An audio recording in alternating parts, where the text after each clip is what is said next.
नमस्कार, विश्व शांति दर्शन में आप सबका स्वागत है। मैं श्रीराम शिंदे लेकर आया हूं आज का न्यूज मैगजीन, जिसमें आप देखेंगे अच्छी और सकारात्मक खबरें। शुरू करने से पहले एक नजर आज की सुर्खियों पर। महिला के साहस की कहानी। श्रीराम भक्तों के लिए दिल्ली से खास ट्रेन। मुंबई के झुग्गियों से कंपनी के मैनेजर तक। जबलपुर में देश का पहला जियो पार्क। मां ने बनवाया बेटे का स्मारक। ड्राइवर को पड़ा दिल का दौरा तो महिला ने 10 किलोमीटर तक बस चलाई। मिलते हैं पुणे की योगिता सातव से। महाराष्ट्र के पुणे जिले में कई महिलाओं और बच्चों को लेकर जा रही एक मिनी बस के चालक को दिल का दौरा पड़ गया। इसके बाद बस में सवार एक 45 वर्षीय महिला ने सूझबूझ का परिचय देते हुए स्टीयरिंग संभाला और करीब 10 किलोमीटर तक बस चलाई। इस महिला की पहचान योगिता सातव के रूप में हुई है। योगिता और अन्य महिलाएं तथा बच्चे पुणे के पास शिरूर में एक एग्रो टूरिज्म सेंटर से पिकनिक मनाकर लौट रहे थे। बस के चालक को जब दौरा पड़ा तो उसने बस बीच सड़क पर रोक दी। बच्चे और महिलाएं घबराने लगे तो योगिता आगे आई और उन्होंने बस का स्टीयरिंग संभाला। ऐसी हालत में मैंने कुछ ज्यादा सोचा नहीं, क्योंकि मुझे सभी को सही सलामत रखना था और ड्राइवर को हॉस्पिटल तक पहुंचाने का था।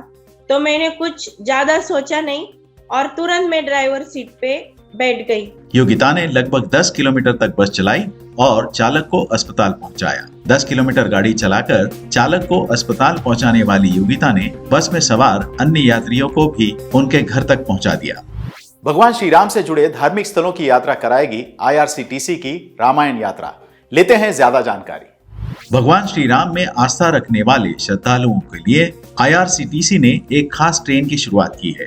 धार्मिक पर्यटन को बढ़ावा देने के लिए चलाई जाने वाली इस डिलक्स AC टूरिस्ट ट्रेन का नाम है श्री रामायण यात्रा। इस ट्रेन से पर्यटक भगवान राम से जुड़े धार्मिक स्थानों का भ्रमण और दर्शन कर सकेंगे। देश की पहली रामायण सर्किट ट्रेन हाल ही में दिल्ली के सफदरजंग रेलवे स्टेशन से रवाना हुई। ये ट्रेन 7,500 किलोमीटर की यात्रा 17 दिनों में पूरी करेगी। इस यात्रा का पहला पड़ाव अयोध्या होगा, जहां पर्यटक श्री राम जन्मभूमि मंदिर और हनुमान मंदिर के अलावा नंदीग्राम में भरत मंदिर के दर्शन करेंगे। इसके बाद ट्रेन का दूसरा स्टॉप सीतामढ़ी बिहार होगा, जहां यात्री सीता जन्मस्थली के दर्शन करेंगे और सड़क मार्ग के जरिए जनकपुर में राम जानकी मंदिर के दर्शन कराए जाएंगे। ट्रेन का अगला पड़ाव भगवान शिव की नगरी काशी होगा, जहां से पर्यटक बसों के जरिए काशी के प्रसिद्ध मंदिरों सहित सीता समाहित स्थल प्रयाग, श्रृंगेर वेरपुर और चित्रकूट के मंदिर के दर्शन करेंगे।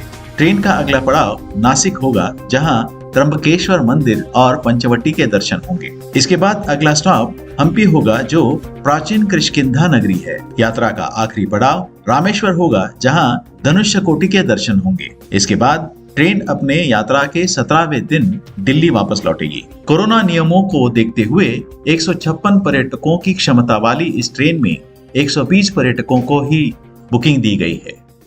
कड़ी मेहनत और लगन ने शाहीना को मुंबई की गलियों से निकालकर आलीशान अपार्टमेंट में पहुंचा दिया। सुनते हैं उनकी कहानी। माया नगरी मुंबई में बांद्रा रेलवे स्टेशन के पास दरगाह गली झुग्गी मोहल्ले में अपना बचपन जीने वाली शाहीना अत्तारवाला की कामयाबी की कहानी इन दिनों खूब सुनी पढ़ी जा रही है। झुग्गी झोपड़ी की जिंदगी से निकलकर शाहीना अब आलीशान अपार्टमेंट में पहुंच गई है और यह सब कुछ हो पाया है उनकी कड़ी मेहनत और लगन की वजह से।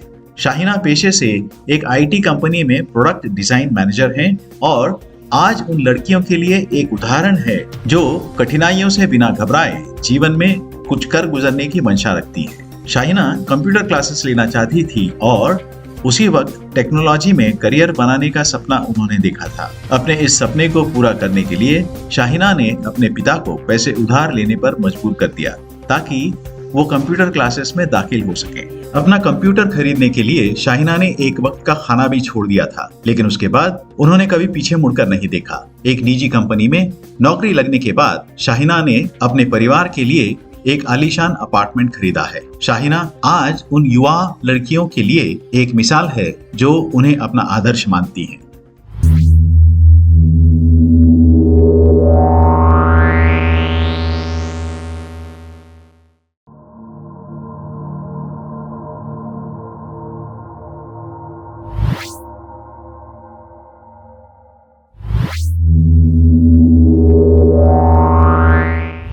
5 एकड़ और 35 करोड़ से होगा देश के पहले जियो पार्क का निर्माण। सुनते हैं ये जबलपुर की खबर।